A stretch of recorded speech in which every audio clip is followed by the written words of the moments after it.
Good evening, my fellow degenerates. I have awakened from a long slumber to tell you of a time once forgotten. Once upon a time, in the long gone age of 2015. Holy shit, I'm getting old. There was a teenager named Bert. He was an admirable student, intelligent, charming, and he loved all things anime and gaming. He did have one problem though. He was always horny. This may have been because of hormones, or because of his overwhelming levels of degeneracy, but either way, one culprit was to blame. Yeah, it was fucking Huniepop. Yeah, okay, I know you've all been horny once upon a time and have checked this game out before. If you haven't, you're either so pure you shouldn't be on the internet, or you're fucking lying. So, Huniepop, also known as Bejeweled but with giant fucking anime titties. It's a puzzle game with giant fucking anime titties. It's also a dating sim, but with giant fucking anime titties. You see where I'm going with this? The game released on January 19th, 2015 on several different platforms to overwhelming levels of success, and even got banned on Twitch for reasons that may or may not be valid. No, turn it off. No. So in Huniepop, you choose whether you want your character to be a male or female, which is pretty neat for any degenerates like me who think it's fun to play as the opposite gender whenever it's available.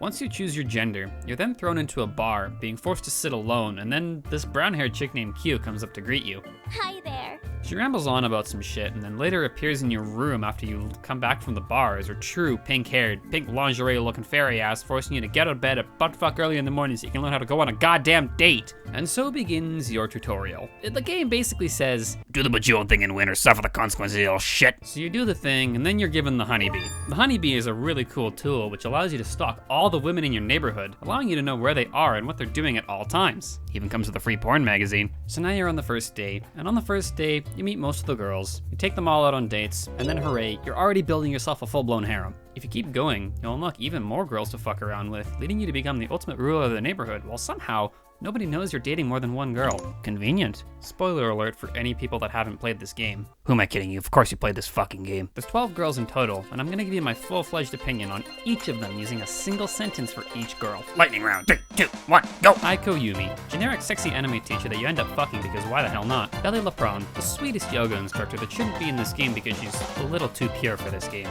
We all know that's a fucking lie. Jessie May, every teenage boy's porn fantasy. Tiffany May, every teenage boy's other porn fantasy. Lola Rembrandt, why aren't you ever in town? Nikki Ann Marie, literally me but an anime girl with blue hair. Audrey Belrose, a walking personification of literally every white chick I've met in my hometown. Kiana Del Rio, if Kiana isn't the best girl in this game to you, then your opinion is objectively wrong. Celeste Luvendas, I hope you like tentacle porn. Momo, cat girls are weird and you can't tell me otherwise. Hugh Sugar Dust, yep, you get to fuck the fairy. Beatana Venus? Palatana? What's the difference?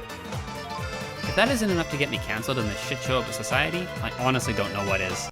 Moving on to the reason why we're actually all here, the gameplay.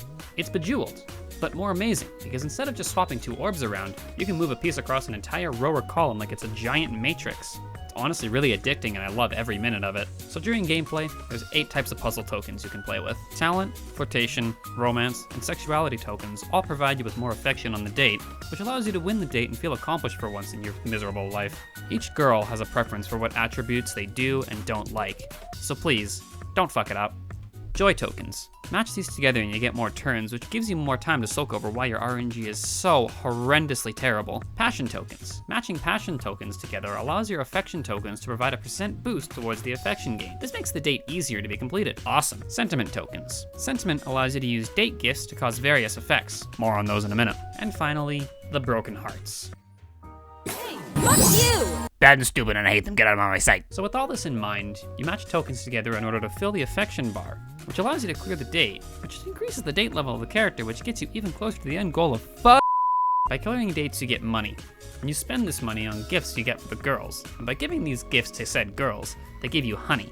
And honey allows you to upgrade your traits, meaning you can clear the higher level dates, which give you more money, and the cycle repeats until you're super rich and have all the traits of the most Chad individual you will ever know. In addition, getting girls gifts from the shop provides you with date gifts. These date gifts have many effects that can vary from as simple as consuming all of one token type, to turning all of your broken heart tokens into passion tokens, making you the most passionate person to ever grace this earth. Not so bad and stupid now. now, are we? Now, if you want to play this game, it comes in a couple different versions. The censored and uncensored versions, and they can be bought on various different platforms. They're exactly what they sound like. So if you want the censored version, go buy it on Steam. And if you want the uncensored version, just buy it on Steam and apply the uncensored patch, you horny bastard. But why buy it on Steam, you may ask? It has achievements, so you can display on your profile just how much of a degenerate you really are. As much as I hate to admit, I put a lot of time into this game over the years. And every time I play through it, the gameplay never gets old. I don't know if it's because I really like this game's mechanics, or if the whole match 3 puzzle game genre is just really addicting.